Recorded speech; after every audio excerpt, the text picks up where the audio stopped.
பரிசுத்த வேதாகமம் புதிய ஏற்பாடு தீத்து 2ஆம் அதிகாரம். திருச்சபையில் பல்வேறு குழுக்களின் கடமைகள். நீயோ நலன் தரும் போதனையை கேட்ப பேசு.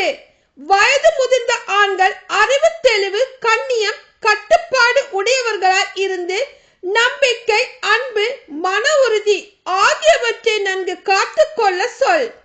அவ்வாறு வயது முதிர்ந்த பெண்களும் தூய நடத்தை உடையவர்களாய் புறங்கூறாதவர்களாய் குடிவெறிக்கு அடிமை ஆகாதவர்களாய் நற்போதனை அளிப்பவர்களாய் இருக்குமாறு கூறு.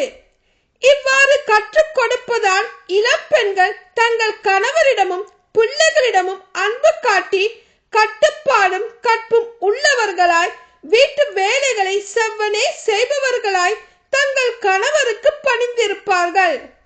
அப்பொழுதுதான் கணவருடைய வார்த்தை பழிப்புக்குள்ளாகாது. அவ்வாறு இளைஞரும் கட்டுப்பாடு உள்ளவராய் இருக்க அறிவுரை கூறு. நற்செயல்களை செய்வதில் எல்லா வகையிலும் நீயே முன்மாதிரியாய் இரு. நாணயத்தோடும் கண்ணியத்தோடும் கற்றுக்கொடு.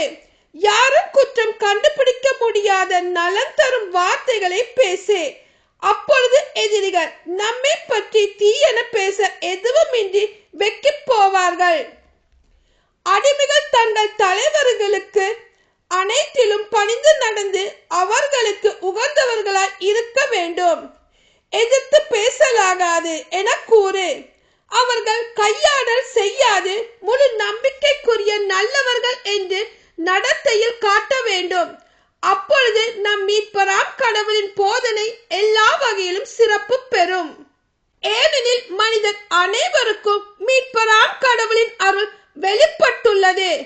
நம் இறைப்பற்றின்மையையும் உலக சார்ந்த நாட்டங்களையும் மறுத்து கட்டுப்பாட்டுடனும் நேர்மையுடனும் இறை பற்றுடனும் இன்மையில் வாழ இவ்வருளால் பயிற்சி பெறுகிறோம். மகிழ்ச்சியோடு எதிர்நோக்கி இருப்பது நிறைவேறும் என காத்திருக்கிறோம்.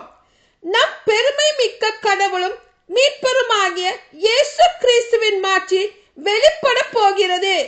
அவர் நம்மை எல்லா நெருக்கேடுகளில் இருந்தும் மீட்டு நற்செயல்களில் ஆர்வமுள்ள தமக்குரிய மக்களாக தூய்மைப்படுத்த தம்மையே ஒப்படைத்தார். நீ இவை பற்றி பேசு. முழு அதிகாரத்தோடும் அறிவுறுத்தி கடிந்து கொள். யாரும் உன்னை தாழ்வாக மதிப்பிட இடமளிக்காதே. ஆமேன்.